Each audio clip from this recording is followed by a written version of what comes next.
ఇప్పుడు ఈ పుంజు నడక తీరు ఎలా ఉంది? అది కరెక్టేనా? ఎలా ఉండాలి ఒక పుంజు నడక తీరు?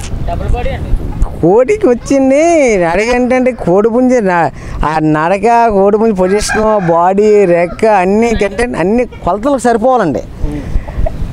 అది ఇప్పుడు ఆ కోడి పుంజు చూడండి, ఆ కోడి పుంజు ఎలా ఉంది, అలాంటి కోడి పుంజు మళ్ళీ ఎక్కడ వేరే మీరు ఎక్కడ ఉండదండి అలాంటిది.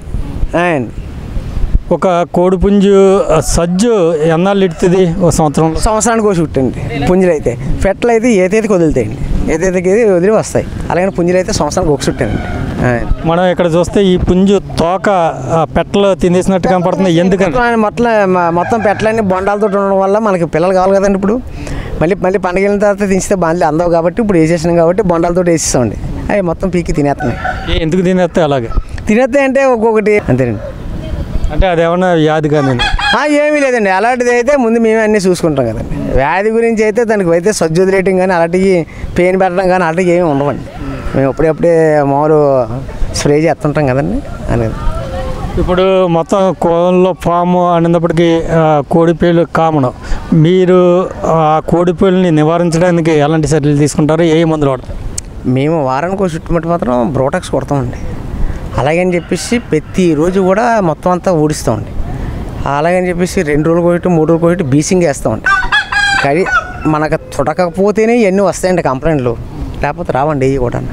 అదండి మామూలు చుడకంటే అలా వదిలేస్తే పెంటలో తప్పగానే అన్నీ నీట్గా ఉంటే ఆ ఏళ్ళకి ఎందుకు వస్తాయండి కంప్లైంట్ కూడా రాదండి. అదండి మామూలుగా అయితే పుంజులకి ఎలాంటి రోగాలు వస్తూ ఉంటాయి?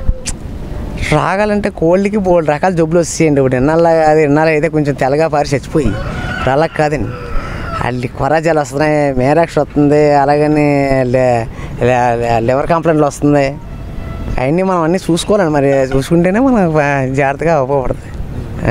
అంటే ఏ సీజన్లో వ్యాధులు వస్తూ ఉంటాయి కదా, వాటిని మీరు ఎలా డిటెక్ట్ చేస్తారు? కోళ్ళకి యాక్షన్లు ఉంటాయండి. యాక్షన్ వల్ల వేయకపోతేనే సీజన్కి వస్తాయండి. అలాగే మందులు వేసిన తర్వాత ఏదన్నా మనం మందులు వేసుకున్న తర్వాత ఏదైనా నీరసం వచ్చినా మనం ఏదైనా బిల్ల వేస్తే కాస్తాయండి. యాక్షన్ వేసినంత వరకు కోడికి నీరసం వచ్చినా ఏం కాదండి. అది అసలు ఒక కోడి జబ్బు పడింది అని చెప్పడానికి ఏ లక్షణాలు చూస్తారు మీరు ముందు? జబ్బు అంటే కోడికి ఒక్కొక్క రకం జబ్బు వస్తుందండి. అది కోడి నీరసం అయినప్పుడు ఏమైనా దానికి కంప్లైంట్ గురించి వాటి గురించి ఏంటండి ఇంకేమీ మనం బయటికి చెప్పకూడదండి. మామూలుగా అయితే రెట్టను చూసి చెప్తూ ఉంటారు కదా. ఇప్పటికీ కొద్దిగా నీరసంగా ఉంటే కొద్దిగా మేత మానేస్తుందండి. కోడి మనం పెట్టి ఫుడ్ వల్ల వైట్గా వస్తుంది, అలాగే బ్లాక్గా వెళ్తాయండి. దానికి ఏదో నీరసం చేసేసింది అని మనం భయపడి పని లేదండి.